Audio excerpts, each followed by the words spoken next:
नमस्कार, जय सीताराम जी। गत कक्षा में हमने गर्भ वृद्धि क्रम के विषय में जाना।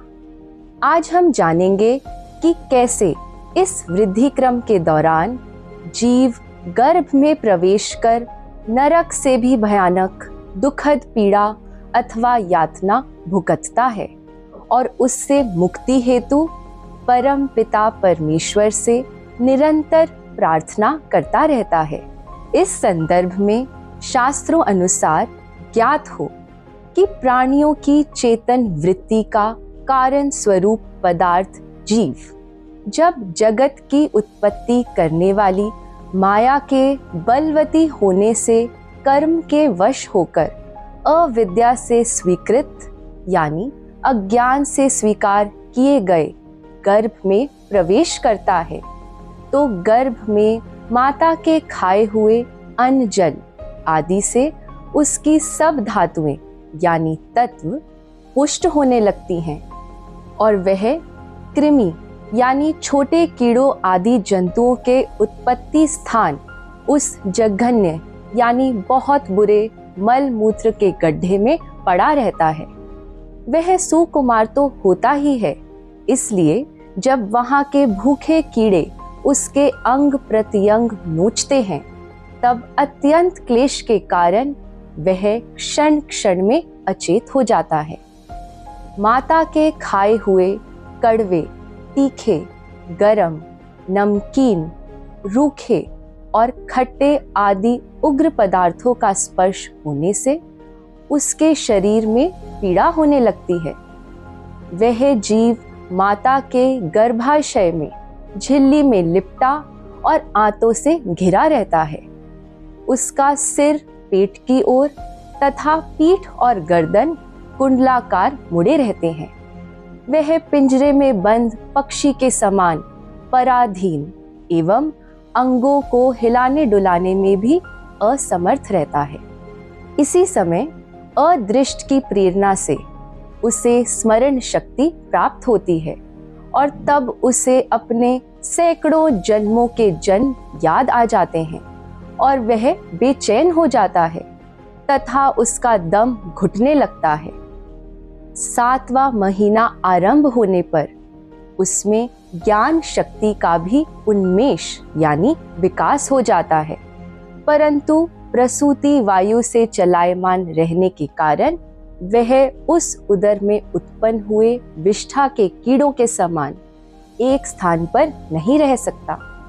तब सप्त धातुमय स्थूल शरीर से बंधा हुआ वह देहात्मदर्शी यानी शरीर को आत्मा समझने वाला जीव अत्यंत भयभीत होकर दीन वाणी से कृपा याचना करता हुआ हाथ जोड़कर उस प्रभु की स्तुति करता है जिसने उसे माता के गर्भ में डाला है।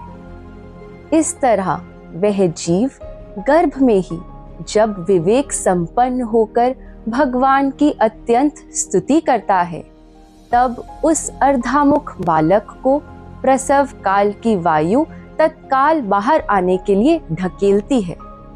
उसके सहसा ठेलने पर वह बालक अत्यंत व्याकुल हो नीचे सिर करके बड़े कष्ट से बाहर निकलता है। उस समय उसके श्वास की गति रुक जाती है और पूर्व स्मृति नष्ट हो जाती है, जैसा कि सत्वस्तु का कुदरती ग्रंथ स्पष्ट भी करता है। मैं भेजिया मृत लोक विच तैनू, गर्भ विच ते याद कितोई, बाहर याद ना कीता तै मैनू। माता के रुधिर यानी खून और मूत्र में पड़ा हुआ वह बालक विष्ठा यानी पाखाने के कीड़े के समान छटपटाता है। उसका गर्भवास का सारा ज्ञान नष्ट हो जाता है और वह विपरीत गति यानी देहाभिमान रूप अज्ञान दशा को प्राप्त होकर बार बार जोर जोर से रोता है। फिर जो लोग उसका अभिप्राय नहीं समझ सकते, उनके द्वारा उसका पालन पोषण होता है। ऐसी अवस्था में उसे जो प्रतिकूलता प्राप्त होती है, उसका निषेध करने की शक्ति भी उसमें नहीं होती। इस समय उसका गर्भावस्था का सारा ज्ञान जाता रहता है और सिवा रोने के वह कुछ नहीं कर सकता। उसकी इस करुणामय अवस्था का वर्णन करते हुए सतवस्तु का कुदरती ग्रंथ कहता है, जो पैदा हुआ इंसान सजनों, हाँ हाँ हाँ हाँ, ओ ईश्वर नु क्यों भुला बैठा। माता पिता दा संग हुआ, हाँ हाँ हाँ हाँ, ता अपना जीवन ओ गवा बैठा। माता पिता दा संग हुआ, फिर परिवार क्यों संगी बना बैठा। छड़ मित्रताई उस ईश्वर दी, इंसान जीवन ओ अपना भुला बैठा। जब संग हुआ कुल संसारियां दा, हाँ हाँ हाँ हाँ, इंसान अपनी अकल गवा बैठा। अकल हो तो फतेह कुल दुनिया अंदर, ईश्वर वल्लो ओ मुख भवा बैठा।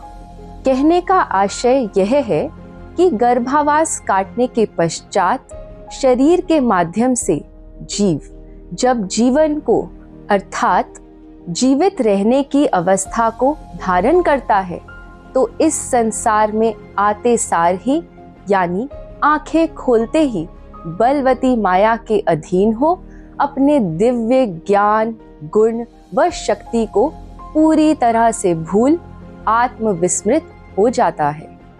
यही कारण है कि जीवन काल में माता पिता द्वारा की गई पालना द्वारा वह इंद्रिय विशिष्ट हो मायाबद्ध यानी उपाधिग्रस्त हो जाता है, वह कर्म बंधन में बंध जाता है। इस तरह पाप पुण्य और दुख सुख से संतप्त रह अपने मूल ब्रह्म स्वरूप को भूल जाता है, जैसा कि सतवस्तु के कुदरती ग्रंथ में कहा भी गया है।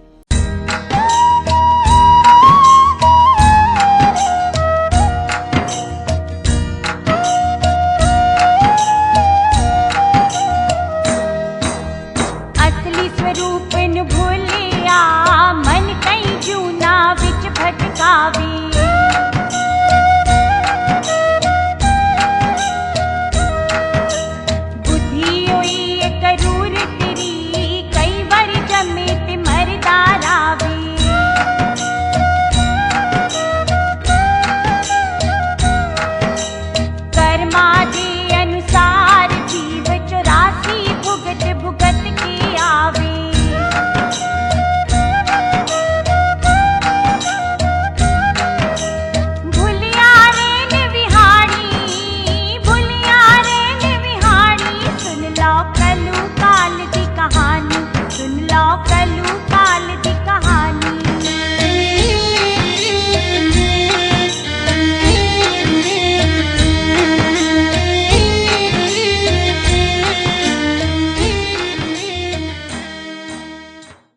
आत्मविस्मृति की इस दशा में उसे अपने मूल ज्ञान, गुण और शक्ति का बोध नहीं रहता और वह 5 तत्वों मन, बुद्धि, अहंकार, इंद्रियों और शरीर आदि की उपाधि को अपना वास्तविक स्वरूप समझकर उनकी अवस्थाओं को अपनी अवस्था मान बैठता है और कर्तापन के अभिमान से ग्रसित हो सकाम कर्म करता हुआ उन कर्मों का भोक्ता बन बैठता है।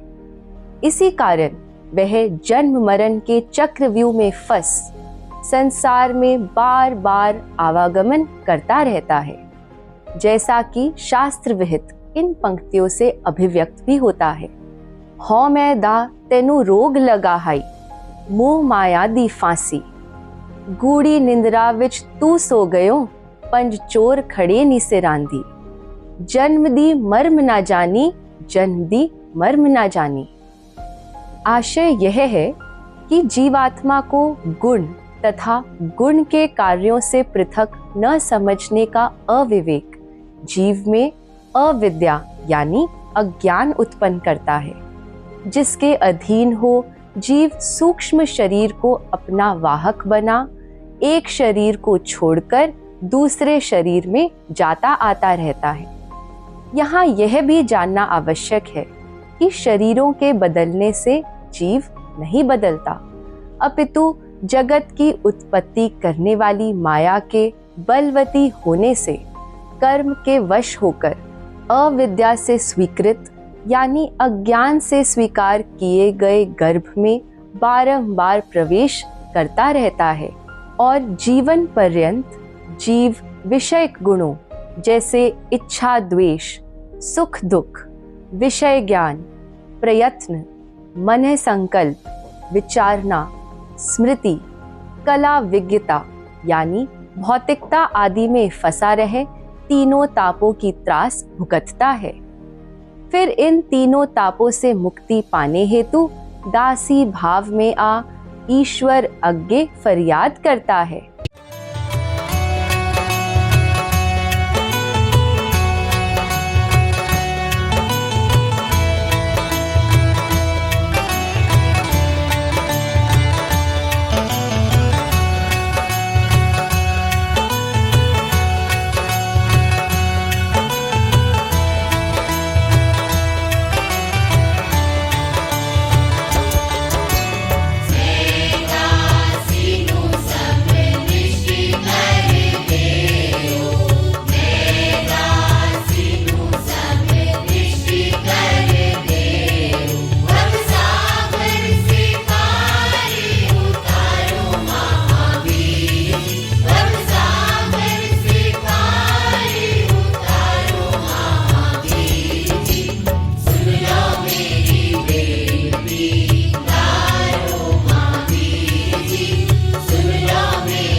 इस तरह दुखदाई जीवों की पुकार के दृष्टिगत कलुकाल के अंतिम चरण में आती है समभाव समदृष्टि की युक्ति। इस सर्व महान युक्ति के वर्ताव द्वारा आत्मज्ञान प्राप्त कर लेने पर जीव और ब्रह्म की एकता का सहज ही सुबोध हो जाता है और अविद्या यानी अज्ञान का नाश हो जाता है, यानी शरीर, इंद्रियों, मन, अहंकार और बुद्धि से अपनेपन का भाव हट जाता है और कर्ता भोक्ता का अभिमान नष्ट हो जाता है। इस तरह जीव कर्म तथा उनके फलों से मुक्ति पाकर और अल्पज्ञता की संकीर्ण सीमा तोड़कर अपने अनंत शुद्ध ज्ञानमय ब्रह्म स्वरूप में अवस्थित हो जाता है और कह उठता है, हुन सजनों तुसा ढूंढो किथे, अपना आप है ब्रह्म स्वरूप। ओही ब्रह्म स्वरूप सारी नगरी दिस्से, ओही ब्रह्म स्वरूप सारी नगरी दिस्से।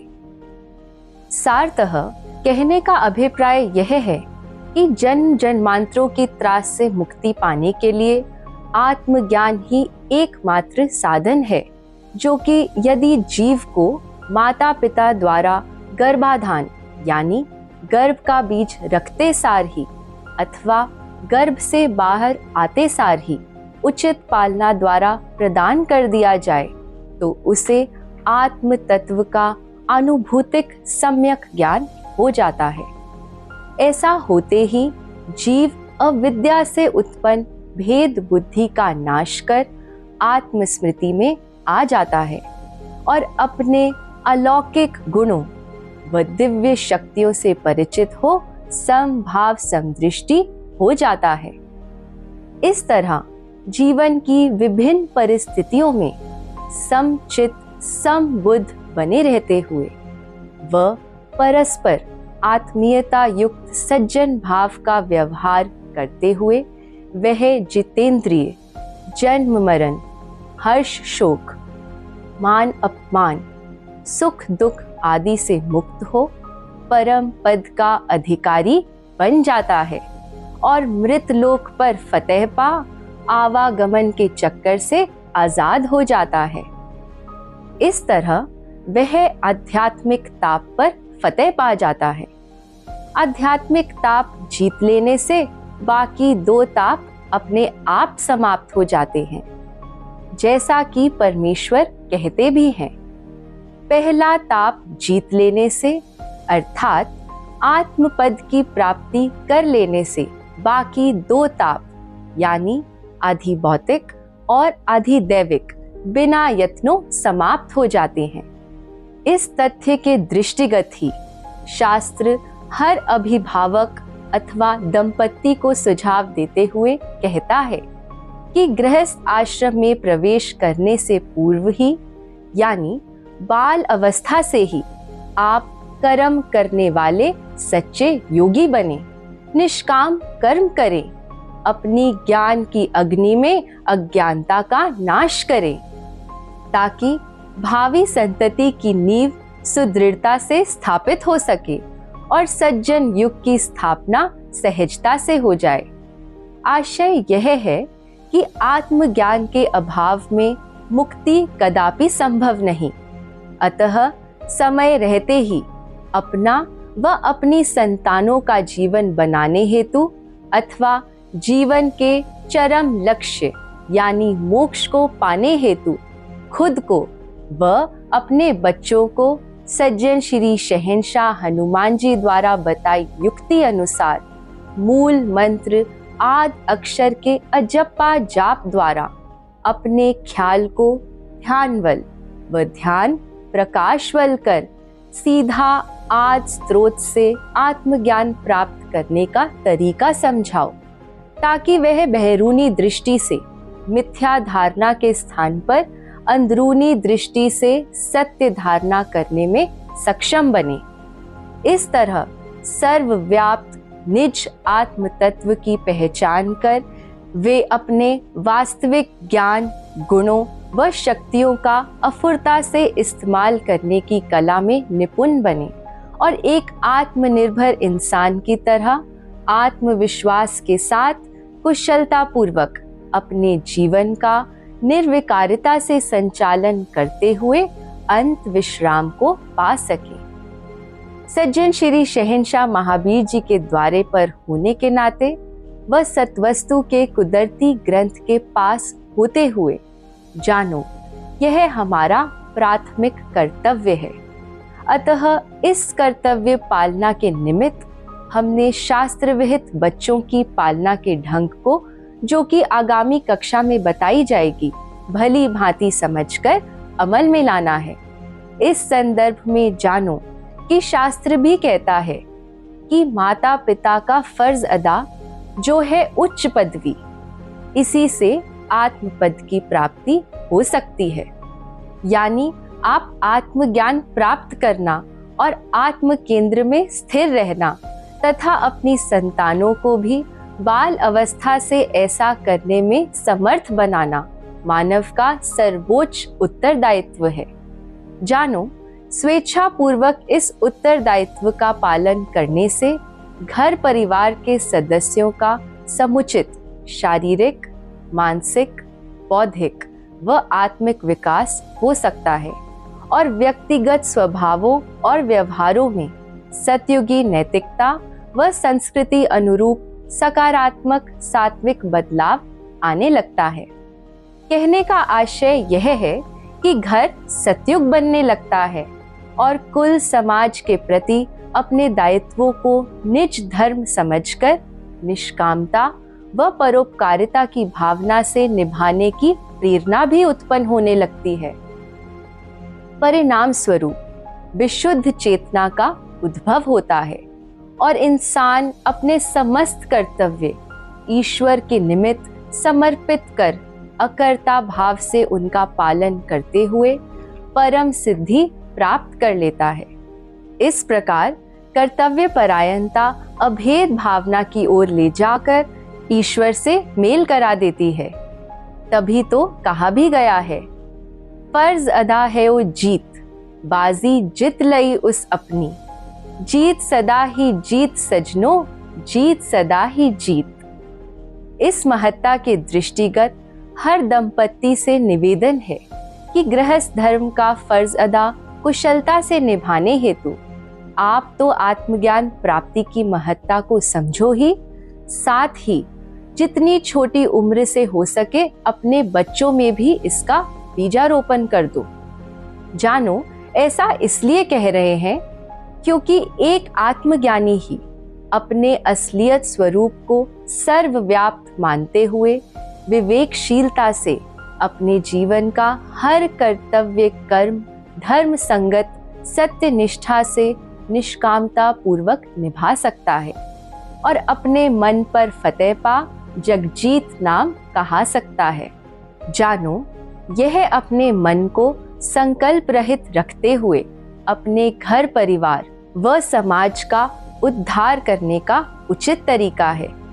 इसी युक्ति के प्रयोग द्वारा मन को अखंड संतोष प्राप्त हो सकता है व परम शांति की प्राप्ति हो सकती है, जैसा कि कहा भी गया है।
अतः कुदरत द्वारा प्रदत्त इस महान कर्तव्य को समझो और उसे संपादित करने में किसी विध भी कमजोर न पड़ो। जानो, आपकी सहायतार्थ सत्वस्तु का कुदरती ग्रंथ आपके पास है, जिसमें जीवन के हर पहलू का सत्य ज्ञान अति सूक्ष्मतया वर्णित है। अतः उसका अध्ययन, चिंतन, मनन व विवेचन आप करो व अपनी संतानों को करवाओ। इस तरह अपने समेत वर्तमान व आने वाले जीवों को सद्मार्ग पर ले आओ और सत्वस्तु में प्रवेश कर एक रूप हो जाओ। इसी के साथ नमस्कार। जय सीताराम जी।